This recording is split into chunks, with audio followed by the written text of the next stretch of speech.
This month we're going to talk about being overwhelmed. I'm going to cut straight to the chase. Being overwhelmed. Who's overwhelmed? Thank you. Right crowd of people. It's okay to be overwhelmed. It's okay to feel this way. And for the next couple of weeks, I'm really going to try and unpack being overwhelmed. And I'm not telling you overwhelmed with what. I'm just saying overwhelmed. Because you get to choose what you're overwhelmed with.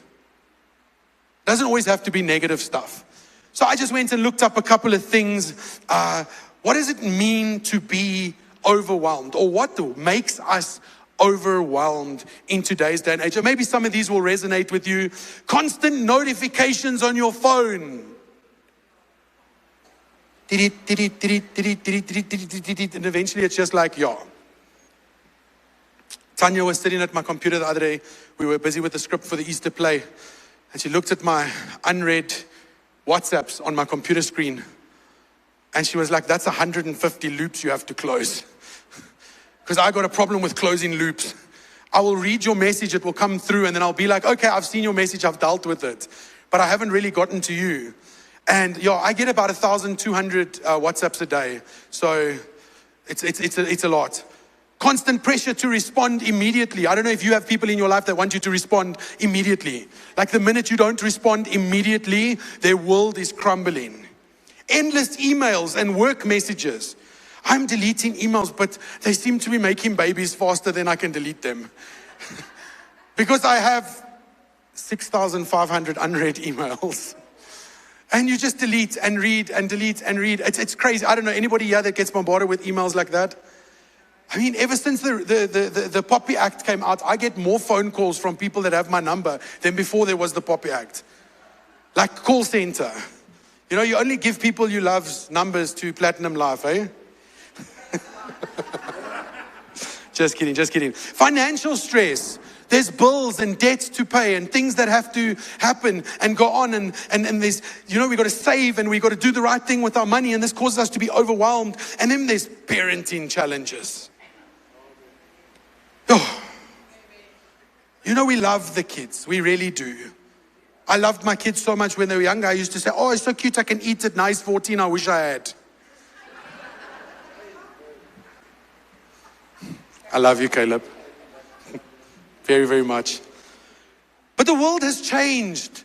The world you were raised in, the world you were raised as a child in no longer exists.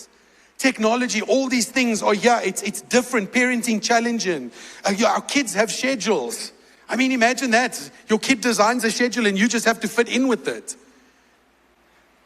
I looked at my 8-year-old schedule and like Mondays is this and Tuesdays is this and Wednesdays is Stedford and this. I said, when do you get to be a kid? When do you get to live? You're busy all the time. Caring for your aging parents or sick family members. Relationship conflicts, arguments with spouses or friends or family. I don't know about you, but I feel like we live in an argumentative time. People want to argue. People just haven't learned the art of zip it. You don't have to have the last say. Who likes to have the last say? Take photos right now. All of these people have an addiction. They're in the right place. Having the last say can be an addiction. I must always be right. I must always get my say out there. Social media comparison. Let's not even get started on that. I don't know about you, but social media just makes me struggle. Pressure to perform. We want to fit in. We want to do the right thing. So we need to perform. We need to be like everybody else. The pressure to perform. We've got recovery struggles. We have triggers that happen and temptations that happen. And we got to see all this stuff on TV. And you get triggered and we got to deal with that now too. Grief and loss, death, divorce, broken friendships, job insecurity or career stagnation. You feel stuck where you are. You want to grow, but you're not growing. This causes you to be overwhelmed. This causes you to feel like you are stuck. Overcommitment. Where's all my yes people that say yes to everything and then be upset because they said yes? I say yes. And then I'm like, I don't have enough time in the month to say okay to all my yeses. I started saying no. No is a complete sentence. Sorry, I don't have the capacity to do that. I had a meeting with somebody last week and they were like, oh, this is going to be great. And this, and we're going to do this, and we're going to do this. And I was like, while they were talking, I was like, this just sounds like a lot of work for me. No, sorry, my calendar doesn't allow it for this year. Thank you very much. People, no, you're not going to give me your job also. Amen? Mental health struggles, anxiety, depression, overwhelm, makes us overwhelmed. The issues we have get issues, and then our issues have issues, and our issues that have issues are an issue for us, and then we get overwhelmed. Health concerns, illness, fatigue, chronic pain, feeling misunderstood or unappreciated, fear of missing out, FOMO. I don't want to miss out on anything. I need to be everywhere. I need to do all these things. I need to be, Ma'am Sarissa taught us something. JOMO, the joy of missing out. Do you know how much joy I got from missing out on things in my life?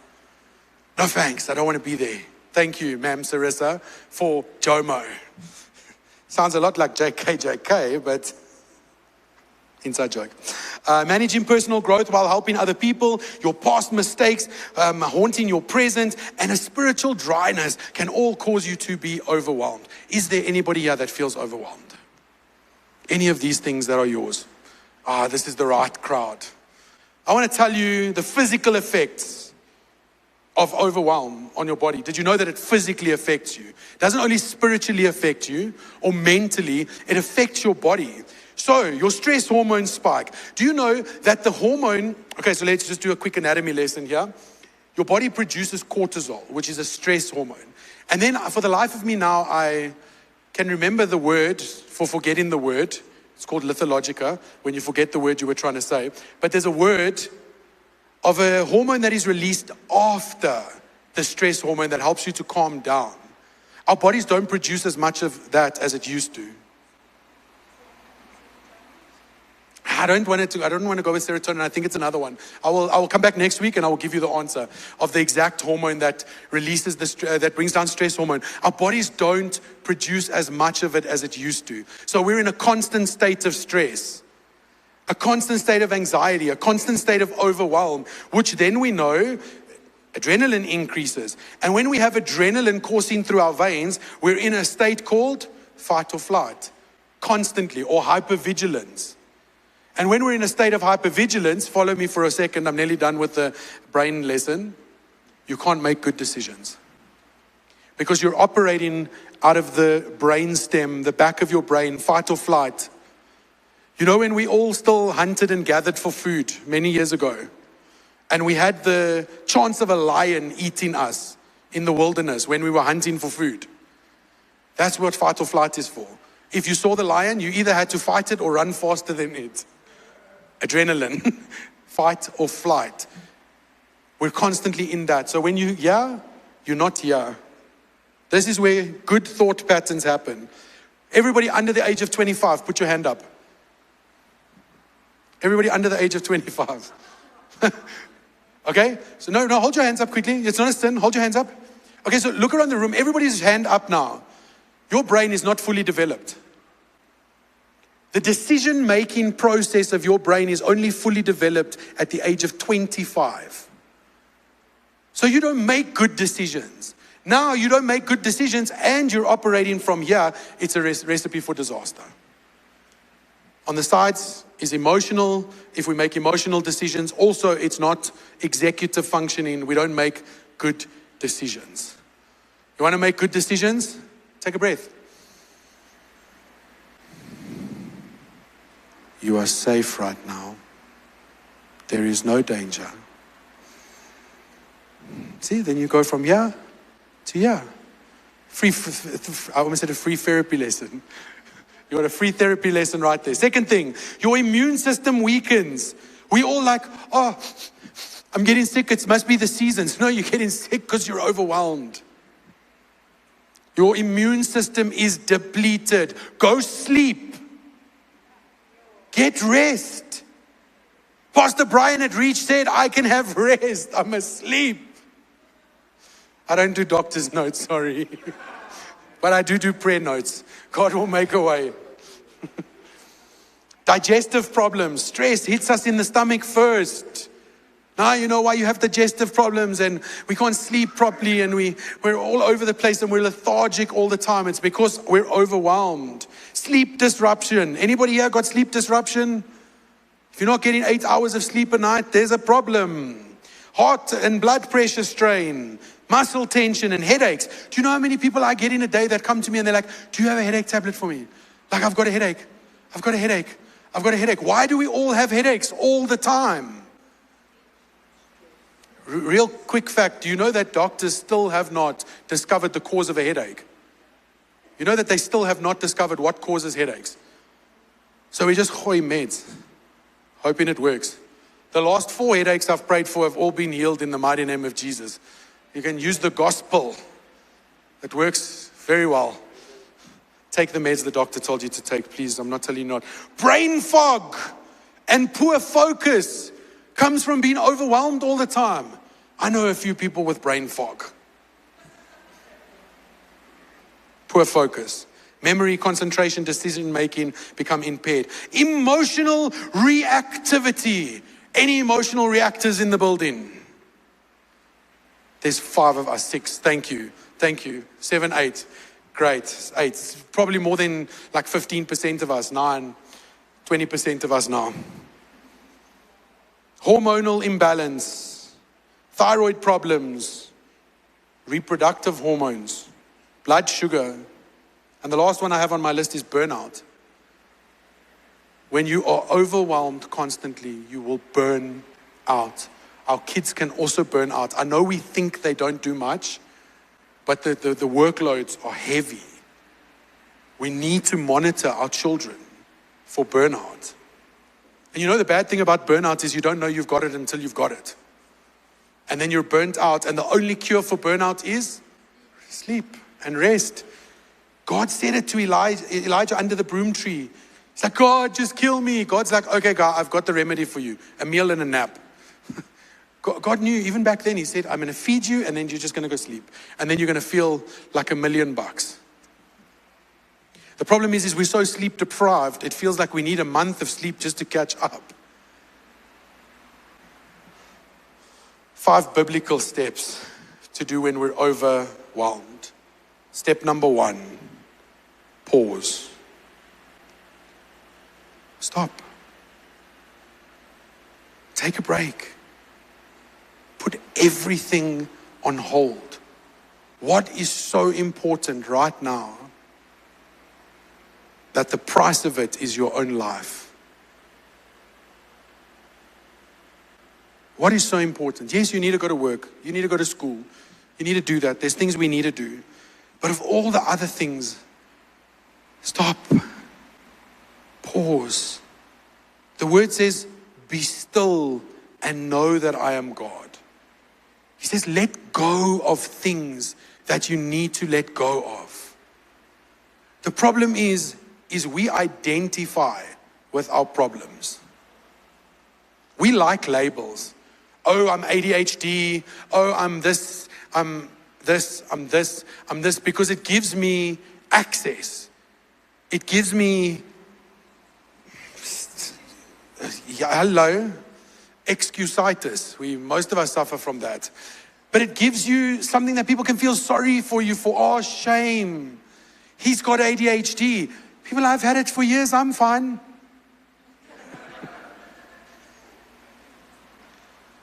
When we use it as a superpower, when you stop making it as something that makes you weak. I was having a chat with Tanya this week and I was saying to her, it's very weird, my eyes read in 2 different places on the same page when I read a book.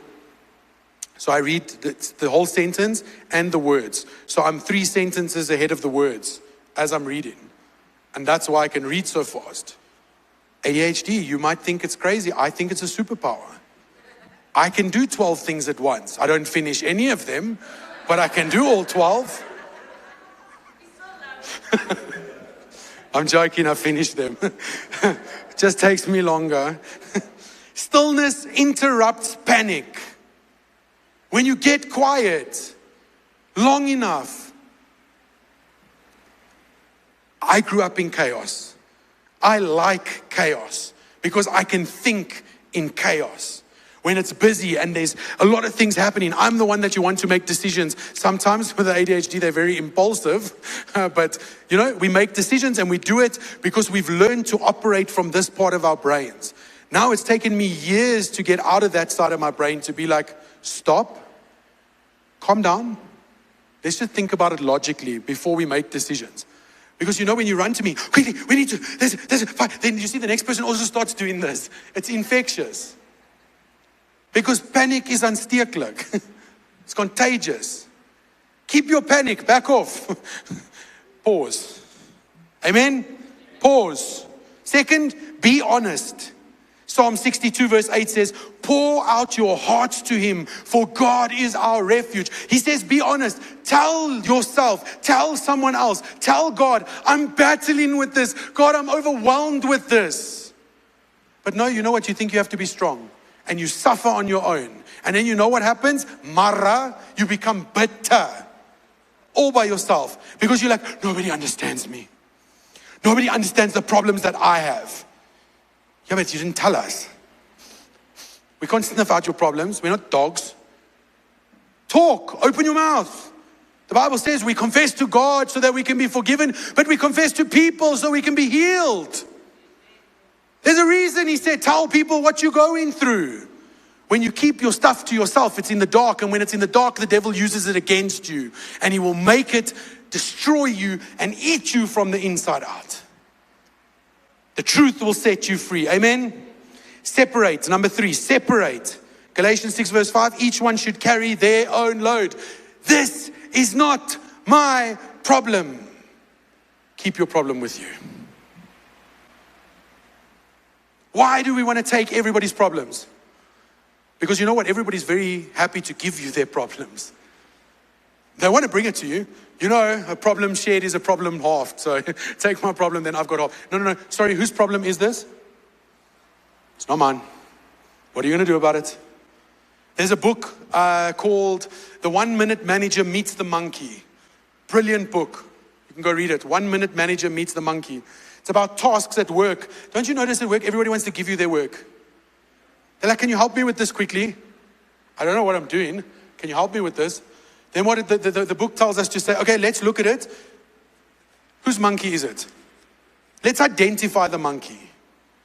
Let's give the monkey an owner who's not me. Let's take out insurance on the monkey.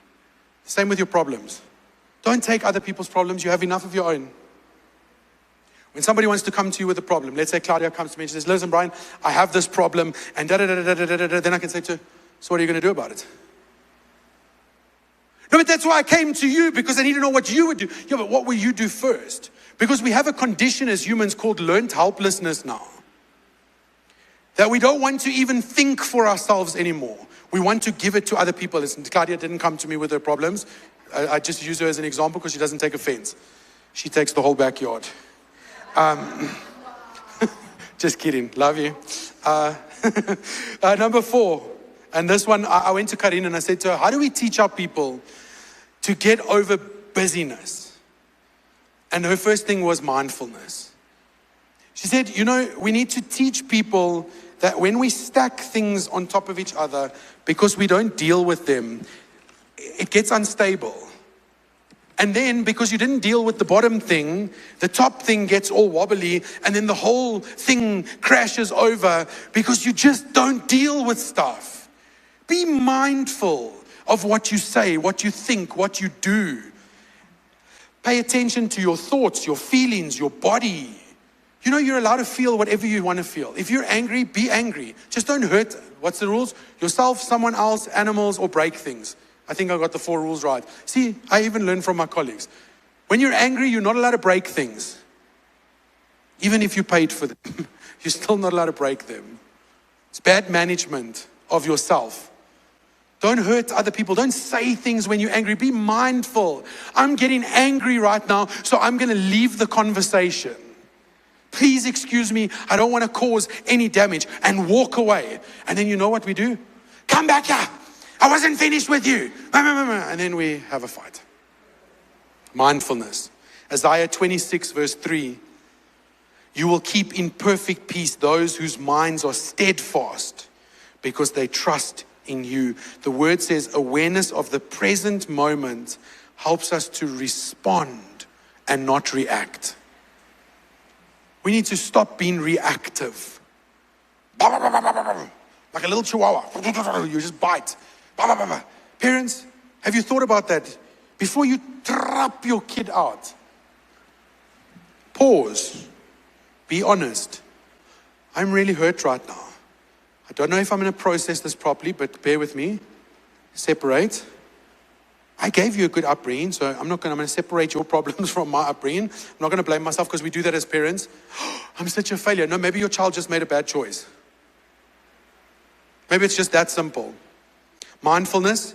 I'm going to want to kick them, so I'm going to not. You see, assess the situation like this. Find out where you are and then deal with the situation and then say, okay, what are you going through? What are you experiencing? We taught you in the first week that you were here, second week you were here, it's communication. It's week 2, I'm out of that for a while now. Communication is we actually need to talk to each other. We need to tell each other how we feel. I'm angry. I'm upset. I'm disappointed. I'm scared. I'm worried. I don't feel like talking right now. I feel like just crawling up in bed and sleeping. Pastor Brian said I needed sleep and a meal, so if you could bring it to me in the bed, that would be great. And I like McDonald's, a Nazo meal, the double chili chicken. Hint, hint, nudge, nudge, I'm just joking. Okay, surrender is my last point, surrender. Surrender. You know, you need to give stuff up to stop being overwhelmed. If you're not willing to get rid of stuff in your life, people, places, things, thought patterns, hurt, trauma, all of these things, if you're not willing to deal with the things of your past, if you're not willing to change, if you're not willing to become more and different, then you will be overwhelmed forever. And there's only one person to blame for that, and that is you. Only you. Jesus said, I have set you free. You are free indeed. The word says, whom the Son has set free is free indeed. Except me, Lord, I'm overwhelmed. I got stuff, Lord. Jesus is like, you got stuff. He says, I wore a crown of thorns on my head. I was whipped multiple times till my flesh was open. My blood poured for you. They spat at me. They dragged me. They mocked me. They pierced my side. They did all these things. But you've got stuff. He says, I took your stuff. I took all of it. It was finished with my death, says the Lord. It was done. Tetelestai, done. Paid, cleared, finished. You have a choice to hold on to the stuff, or you have a choice to let it go. The choice is yours. He took the stuff. Now we want to say, you need to re-die, Jesus. You need to redo, die again. Because it wasn't enough for me the first time. It was enough, friends. It was so much enough. Everybody before Jesus' death and everybody after Jesus' death, it was enough for him to set them free. How much of enough do you need for you to put down your stuff? The problem is, and now I'm not quoting the word here. Let me finish with 1 Peter 5 verse 7. Cast all your anxiety on him because he cares for you. Give it all to him. I want to close off with this. It's by an author by the name of Cy Wakeman. And she says there's 3 lanes in life. There's your lane, there's my lane, and then there's the world. So I need to learn to stay in my own lane. I need to learn not to put my business in other people's business, stick my nose there and be like, hey, I'm going to come over here to your lane. I'm going to come and work a little bit here by you. And then I'm going to go to this lane and I'm going to work here. She says, no, stay in your lane. Because when you leave your lane, it causes you pain. When other people come into your lane, when other things happen to you because of other people, it causes you pain, right? Things happen, it's discomfort. She says, and sometimes the world will come into your lane. Floods, disasters, finance, all those things. The world comes in. She says, and then you will have pain. She says, so pain is real. Do we agree? Pain is real. Things happen. She says, but suffering is a choice. Staying in that pain is a choice. Staying in your addiction is a choice. Staying in your infidelity is a choice. Staying watching pornography is a choice. Going to the bottle store and buying alcohol is a choice. Not coming to church on a Sunday is a choice. Beating your wife is a choice. Reading your Bible is a choice. Everything is a choice, and the choice is yours. Stop blaming other people. You have excusitis. And right now you are healed from that in Jesus' name, because he says in his word, the truth will set you free. So the next time you hear somebody come with excusitis, we can say, listen, Gideon, or Gideonita, your choice. Listen, yeah, you have a choice. What choice are you making now? Are you choosing to let your child speak to you that way? Are you choosing to accept this behavior? Are you choosing to let your relationship go down the drain? Are you choosing not to protect your wife and your children and go wandering in the streets, drinking, doing all these things? Because that's your choice. It's about time we start bringing people to book for their bad choices. A choice is set before you now, Deuteronomy says. Living and dying, blessing and cursing. He says, choose life so that you may live. It's time on this day, on the 3rd of the 2026, at exactly 19:35:54, a choice is set before you. Living or dying. Where are you going to go? What are you going to do? I want to die a champion, fighting for what I believe in, because of or in spite of. And this is now, I'm really closing, I'm landing now, I'm finishing, I promise. We're all going to die one day. Unfortunately, it happens. Unless Jesus comes before we die, we're all going to die one day. We've got a choice of what gets put on your tombstone one day. Let's start with because of. Brian Pollen. Because of his hard life. Because he had ADHD. Because he didn't go to gym. Because his daddy left. Because he was a drug addict for 7 years of his life. Because of this. Because he didn't achieve what he wanted to achieve. Rest in peace. Amen. Or we have this side. Brian Pollen. In spite of everything he went through in his life, in spite of his addiction, in spite of his poverty, in spite of his being fatherless, in spite of his addiction, in spite of everything, he did everything he was created to do. Choice is yours. Which one do you want? Pathetic, powerful. I give up, I fight. I don't know Jesus. I know Jesus. I choose Jesus. I accept to not be the same anymore. Kids, youngsters, all of you all that put up your hand with the underdeveloped prefrontal cortexes, y'all, decisions. Make good decisions. Make good decisions.